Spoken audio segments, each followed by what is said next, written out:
بڕۆکسلی پایتەختی بەلجیکا ئەمڕۆ لە نوێنەرایەتی یا لە بارگای نوێنەرایەتی خۆسەری باکوور و ڕۆژاوای سووریا کۆنگرەیەکی گرنگی لایەنە کوردستانیەکان بەڕێوە چوو کە هەرسێ بەڕێز میوان کە لێرە لەگەڵمان دەبن لەوێەوە تەشریفیان هێناوە. بۆ مەبەستەش بەڕێز دەهام سینۆ ئەندامی مەکتەبی سیاسی پارتی دیموکراتی کورد لە سووریا کە بە ئەلپارتی ناسراوە لەگەڵماندایە گەلە خێراتی سپاس بۆ ئامادەبووناوە. هەروە بەڕێز ئاشتیاکۆ پورکەریم سەرۆکی بزوتنەوەی سربەخۆی خوازانی کوردستان بەڕێزیشتان زۆر زۆر بەخێر بێن سپاست دەکەم. بەڕێز عادل ئەلیاسی ئەندامی کۆمیتەی ناوەندی کۆمەڵە ئێوەش زۆر زۆر بەخێر بێن. هەڵبەتە زۆر کەسی دیکەش لایەنی دیکەش لەوێ بەشدار بوون. بەڕێز ئاشتیاکۆ پورکەریم ئێوە هەم کۆبوونەوەکەی ئەمڕۆتان چۆن بینی و پێتان وایە لە بارودۆخێکی وادا کە سەردەمێکی نوێ لە سووریا دەستی پێکردووە ئەم کۆبوونەوانە کۆبوونەوەی دیکە پێویستی کە دەکەوێتە ئەستۆی کوردان لە دەرەوەی وڵات لە ناوی وڵات چین ینی پێویستە لەم بارودۆخەستیارەدا کوردان چۆن مامەڵە بکەن؟ بەڵێ دیارە سەرەتا ڕێزوسڵام بۆ بینەرانتان هەیە کۆبوونەوەی ئەمڕۆی نوێنەرایەتی خۆسەری ڕۆژاوای کوردستان کە لە بروکسێل بەڕێوە چوو پێم وابێت لە درێژەی هەمان سیاسەتی حەکیمانەی سەرکردایەتی ڕۆژاوای کوردستاندایە کە تا ئێستا بە شێوەیەکی دروست و ئوسولی توانیوانە سیاست بەرنە پێشێ بەو وەزعەشڕەی کە لە سووریا و لە تەنانەت بەشێک لە ڕۆژاوای کوردستان بوونی هەیە.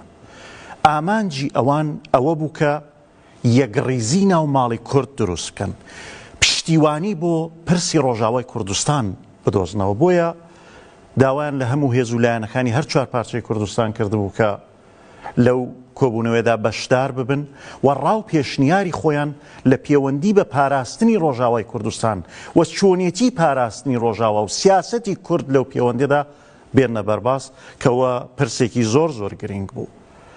لەو هەلوو مەرجەدا ڕۆژاوای کوردستان پێویستی بە پاڵپشتی هەر چوار پارچەی کوردستان هەیە چونکە هەر دەستکەوتێک لە ڕۆژاوای کوردستان بێتە دەست گرێدراوە لەگەڵ هەموو پارچەکانی کوردستان.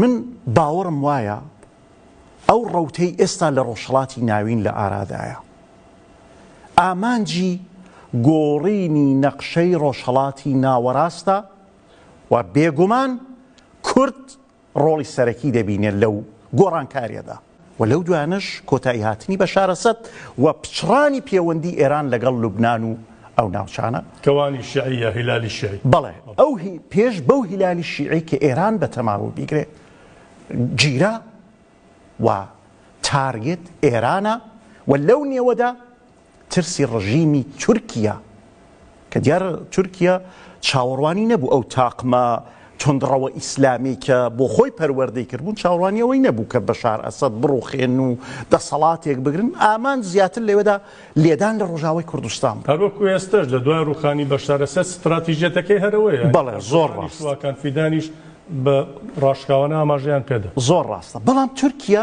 سەرڕای هەموو ئەوانە سەرڕاوی کە پرۆکسیەکانی خۆی لەوێن بەڵام ترسێکی لێ دروست بۆ دەزانێ قۆناغی نوێ قۆناغێکە لە قازانج و بەرژەوەندی کورددا.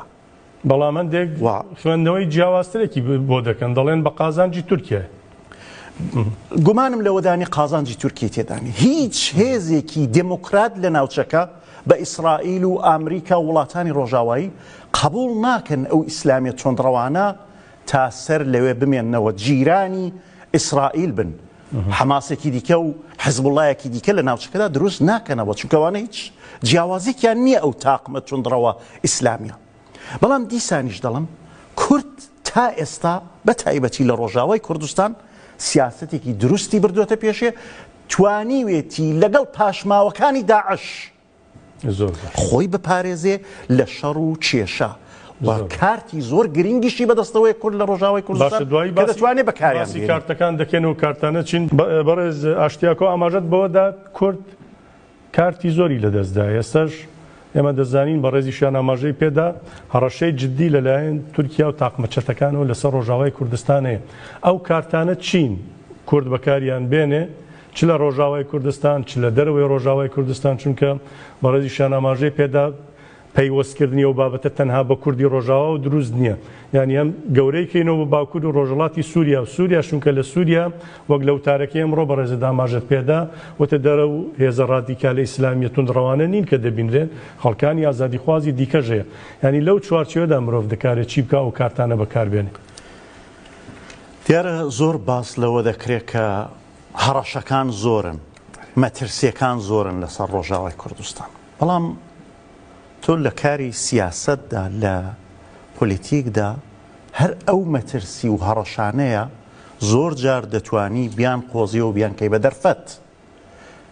داعش مەترسی بوو بۆ سەر کوردستان، بەڵام بۆ کورد توانی دەرفەتێکی باش بڕەخسێنێ کە لە ئاستی جیهانیدا کورد ببێ بە برەندێک لە ئاستی هەموو دنیادا و پرسی کورد بێتە ناسکردن.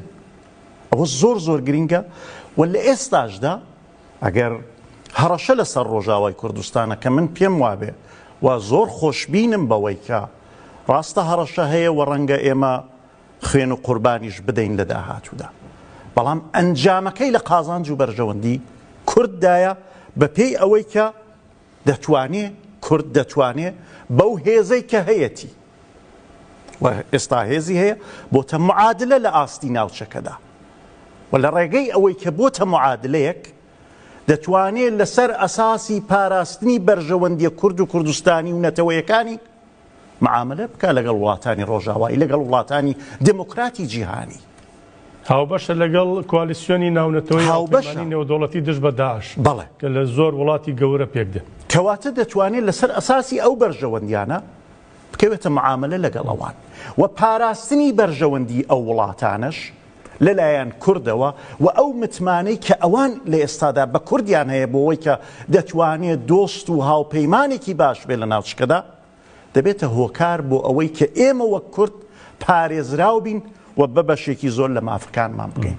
بەڵام ئەو کارتانە چونکە لە دەستی ڕۆژاوای کوردستاندایە، بەشێکی زۆر لە خاکی ڕۆژاوای کوردستان ئێستا لە دەست کورددایە یا سووریا بڵین، بەشێکی زۆری لە دەست کورددایە و توانیوێتی بە شێوەیەکی دموکراسیانە بیپارێزێ و دنیا ئەوە دەبینێ کە هێزەکانی کورد بە باشی خەریکن ئیدارەی ئەو ناوچەیە دەدەن و هاوکات گەورەترین هێز و مەترسیدارترین هێزی توندڕەوی ئیسلامی ترۆریستی کە داعش بوو هەر ئەو کوردە بوو شکستی پێهێنا و ئێستا بەشێکی زۆر لە زیندانەکان و لە داعشیەکان لە زیندانەکانی کورددا کەوە گەورەترین کارتە بەدەست کوردەوە کە دەتوانێت ئیستفادەی لێ بکە.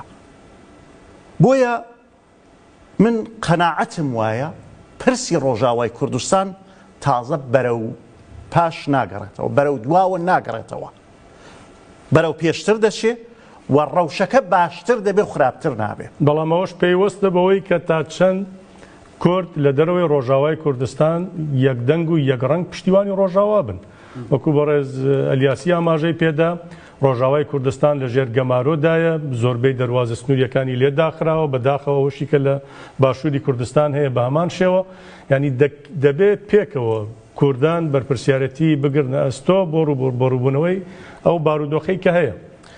زۆر گرینگە ئەو پرسە، دیارە هەموو بەشەکانی کوردستان، هەر چوار پارچە سێ بەشەکەی دیکەی کوردستان و کورد لە دیاسپۆرا پێویستە لە هەلومەرجی ئەوڕۆدا پاڵپشت و پشتیوانی پرسی ڕۆژاوا بێت، چونکە من سەرەتاش گوتم پرسی ئێمە بە یەکەوە گرێدراوە، پرسیەکی لێکجیان نییە، پرسی کورد پرسیەکە هەمووی لێک گرێدراوە.